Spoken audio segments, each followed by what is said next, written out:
let's shift gears and talk about the Olympics, because you referenced your time taking on the Russians as evidence that you can take on the teachers union, and you did. You made us all proud in 1976 and won gold and set all sorts of world records that just were stunning.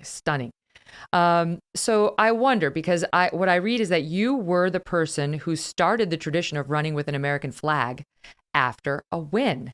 And I thought of you as I watch people like Gwen Berry turn her back on the flag when she was in the Olympic trials. And as I see people like Megan Rapinoe, kneel, disrespecting the flag, and how the flag has now become a partisan, a political thing. What's your feeling on the woke Olympians and athletes who are disrespecting our flag?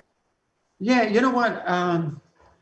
I was disappointed. I have a couple of friends that were going to the games. And when I competed back in 1976, the games were just so special.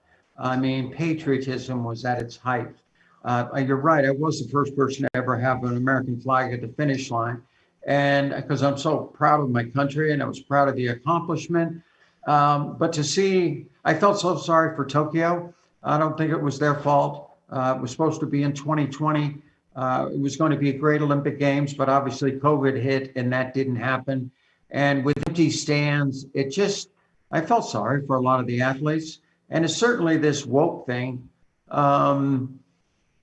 is disappointing.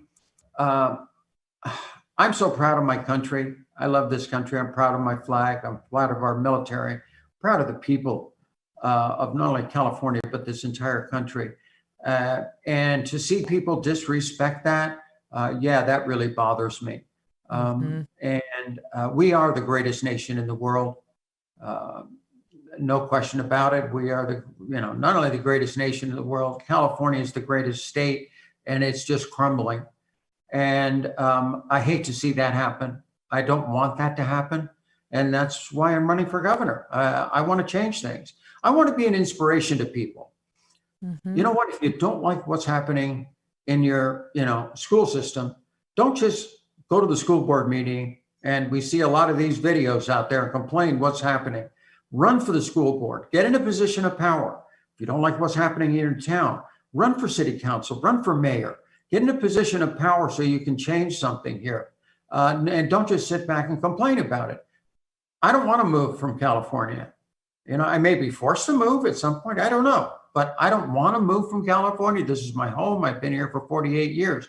So many of my friends have left. And honestly, I can't blame them. Right. And so many of my friends' business have failed because of Gavin Newsom shutting this state down for the last over a year now. I don't want that to happen. We need to change things, and people need to stand up, and I'm standing up. Well, this is why I respect you, because as you pointed out earlier, you don't have to do this. You've had a lot of success in your life, a lot of wealth. You could be sitting back, just enjoying. I mean, it's unbelievable to me that you're now like 71. It's like incredible. You look amazing. You've achieved a lot, but you're kind of like Trump in this way, right? He didn't have to do it. You don't have to do this. You obviously want to make a difference. Honestly, it goes from a love of country. My grandfather fought in World War I, and he was in the dead pile. They thought he was dead. And a guy goes walking by and he hears a moan. He says, "Oh my God, there's somebody still alive in here," and dug him out. And he went on to live a good life. Wow. My father, same way. My dad, when he was 19 years old, World War II was breaking out, and he wanted to fight. And he joined the Army, 5th Ranger Battalion, went to England to train, and was the first boats on Omaha Beach. 364 guys in his division, 60 came back alive, not just injured. Alive. He got Purple Hearts, and he's buried at Arlington. There's a reason why they call that generation the greatest generation, because they were. And he's buried at Arlington with all his war buddies. And to be honest with you, if he could see what is happening, not just to this state, but what's happening to this country, he would be absolutely devastated when everybody around him died for our freedom. And that was a big reason for me saying, hey, maybe it's my turn to stand up. I still got a lot of life left in me.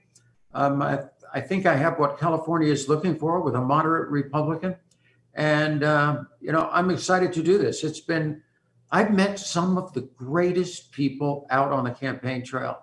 I mean, really good, solid Americans, solid Californians, and people that I want to associate with and hang out with. And it's been an amazing process, no matter what happens. Mhm. Most important thing is we got to get Gavin Newsom out of there. If we don't Well- get him out of there, they will be emboldened and they'll crack down on us even harder.